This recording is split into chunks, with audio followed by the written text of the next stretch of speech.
Y bien, mis queridos hermanos y hermanas en Cristo, este es el programa La Voz Eremita, una iniciativa de Sanando Corazones y de la Iglesia Antigua Diversidad Cristiana.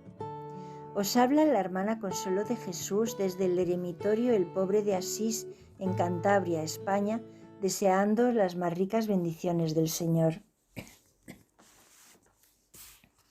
Hoy vamos a hablar acerca de la pobreza evangélica. ¿Qué es el Evangelio de la pobreza?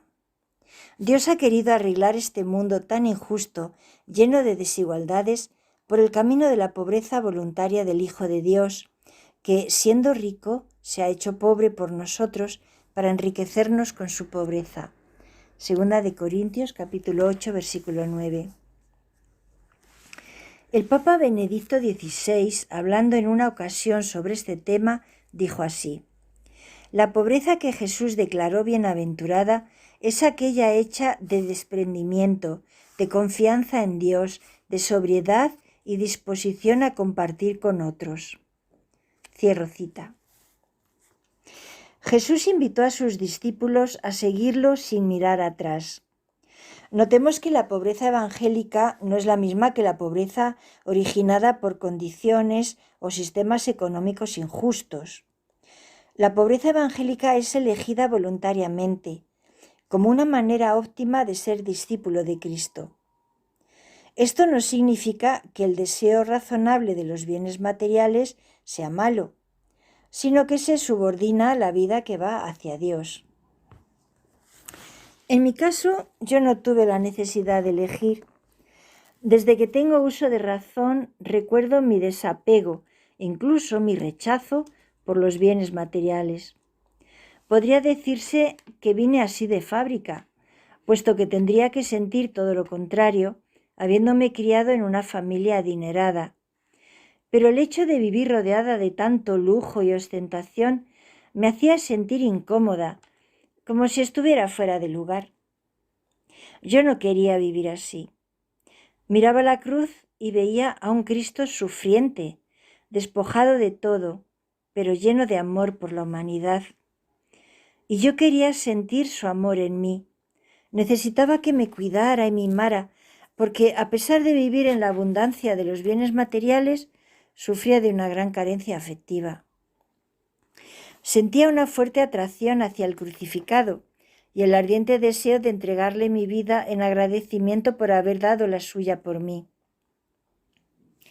Conocí a las monjas agustinas descalzas por medio de una amiga que hacía poco había ingresado en su convento, y pensé que sería el lugar ideal para servir al Señor, pues, según me contaba mi amiga, llevaban una vida austera, dedicadas a la oración, contemplación, sacrificio y silencio.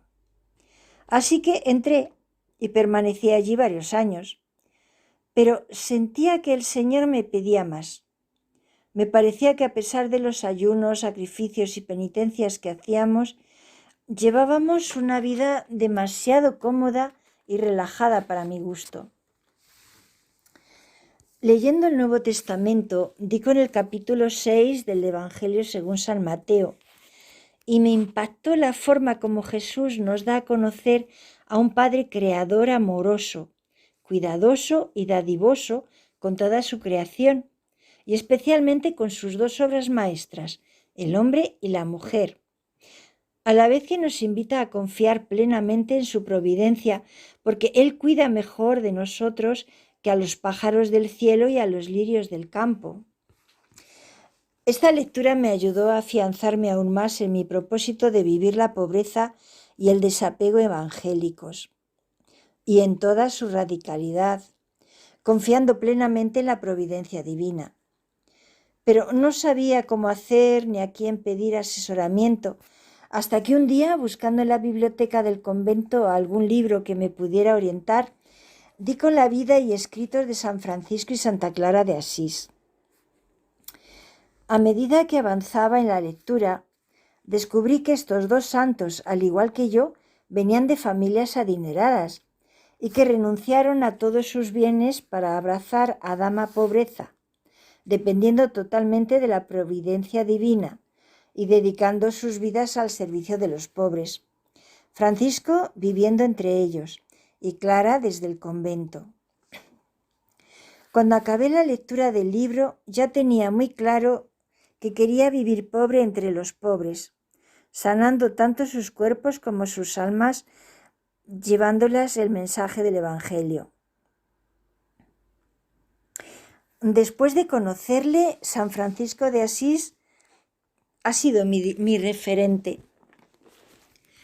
Salí del convento y me inscribí a unos cursos que me permitirían adquirir los conocimientos necesarios para ser más útil en las misiones. Fue durante ese periodo de tiempo cuando tuve mi primera experiencia con la providencia divina. A pesar de tener un trabajo, el sueldo llegaba muy justo para costearme los estudios, el alojamiento, la comida, etc. Y no quería coger otro trabajo más porque le quitaría horas al estudio. En fin, el caso es que hubo un mes en el que el dinero no me llegaba para comprar comida. En este punto del relato es posible que alguno de vosotros esté pensando cómo es posible que andara yo en tantas estrecheces cuando mi familia nadaba en la abundancia. Tranquilo, que ahora te explico. Cuando informé a mis padres de que me iba al convento y que eso implicaba renunciar a todos los bienes que como hija única me correspondían, entraron en cólera, pues ellos interpretaron mi decisión como un desprecio hacia su persona y a todo lo que poseían. Así que en ese mismo instante me repudiaron y no quisieron saber nunca más de mí. Habiendo aclarado este punto, vuelvo a tomar el relato donde lo dejé. Viendo que el apuro económico en el que me encontraba, pensé que era el momento adecuado para apelar a la providencia divina. Así que cerré la puerta de mi habitación y poniéndome de rodillas hice una oración silenciosa exponiendo al Señor mi necesidad urgente de comida y dándole las gracias de antemano por haber sido escuchada. Una vez hube acabado de orar, abrí los ojos y vi un sobre blanco sobresaliendo por debajo de la puerta. Fui rápidamente a abrirla para ver quién lo había dejado, pero no encontré a nadie en el pasillo de la pensión. Entonces cogí el sobre, miré dentro y descubrí que contenía suficiente dinero como para pagar los gastos de todo un mes.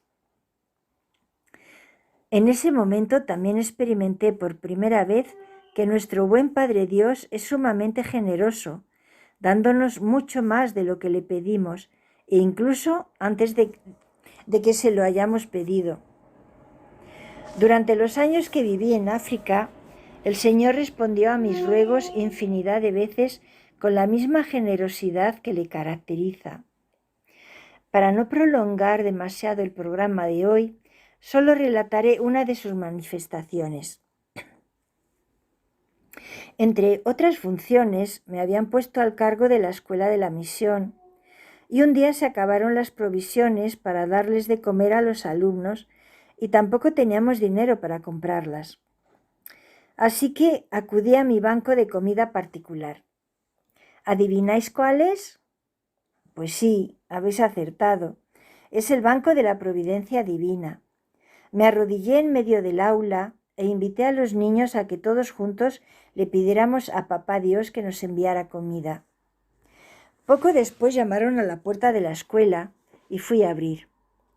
Era un grupo de miembros de iglesia que vivían en el interior de la isla y traían canastas llenas de fruta, huevos, quesos, mazorcas de maíz, hogazas de pan, etc. Es posible que alguien piense que fue pura casualidad, pero no. Yo tengo la certeza de que no. Lo que sucede es que Dios mueve corazones y todo lo que haya que mover para darnos lo que necesitamos conforme a su voluntad. Tan solo nos pone una condición, y es que lo pidamos con fe, creyendo que ya lo hemos recibido. Podemos leerlo en Marcos capítulo 11, versículo 24.